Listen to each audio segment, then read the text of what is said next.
The White House has revoked support for a rainbow flag ceremony at the historic Stonewall Inn.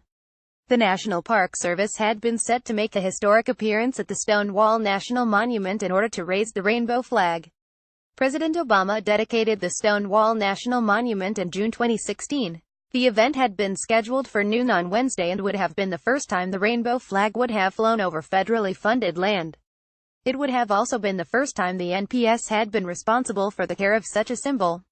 But the Trump administration pulled the plug, as the NPS withdrew from the event at the last minute.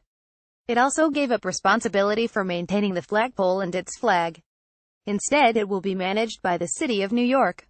As well as abdicating its responsibility for the flag, the NPS also removed the map of the Stonewall National Monument from its website. Staff from the NPS would have attended, but Barbara Applebaum, the Chief of Interpretation, Education and Visitor Services, pulled out of speaking, saying she had a scheduling conflict.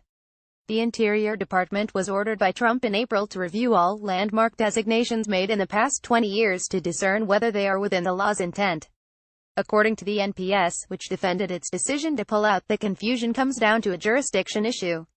The flagpole is not on federal property. It's a separate monument to the first person killed in the Civil War. It has never been part of the Stonewall National Monument, although it is located there. The flagpole is not managed by the Park Service. We gifted the flag to New York City Parks, a spokesperson said. But the move has been seen as part of a wider distance growing between the White House and anything LGBT-related. Trump ditches White House LGBT Pride Month celebrations. The news comes as President Trump is to address the conference of a recognized anti-LGBT hate group. Trump will speak at the Values Voters Summit in Washington, D.C. on Friday. He will become the first president to address the gathering, run by an organization classed as a hate group. The event hosts a coalition of white supremacists, far-right activists and religious extremists among its attendees. Trump spoke at the event, run by the Family Research Council (FRC), as a presidential candidate in 2016, but no former president has appeared at the event. Among the other speakers is former Duck Dynasty star Phil Robertson, who has said he wants to rid the earth of wicked gays. Alabama Senate candidate Roy Moore, who has said he doesn't know whether or not gays and lesbians should be put to death, will also be addressing the event.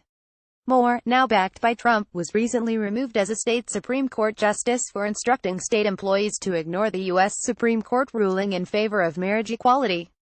In addition, Moore also has ties to an extremist pastor who has called for gay people to be put to death. CNN reports that Moore has appeared multiple times on a radio show hosted by Pastor Kevin Swanson, who is known for preaching that gay people must be stoned to death. Another LGBT rights opponent Trump will be speaking alongside is Steve Scalise, the House Majority Whip. 4 months ago, Republican Congressman Steve Scalise had his life saved by a heroic lesbian police officer.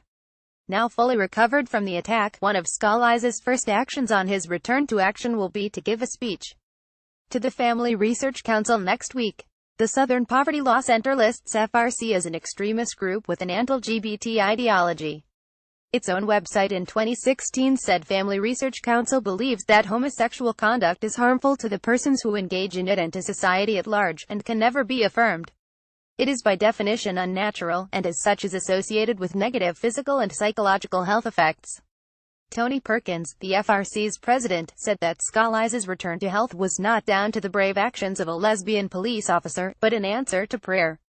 His fighting spirit in overcoming the odds is a source of inspiration for those who are fighting for the heart and soul of our nation and our culture. I look forward to welcoming my friend and former colleague back to the values voter stage. Perkins once speculated that flooding was God's punishment for homosexuals. However, when his own home was destroyed in what he called a flood of near-biblical proportions, the homophobic pastor insisted it happened because of God's love.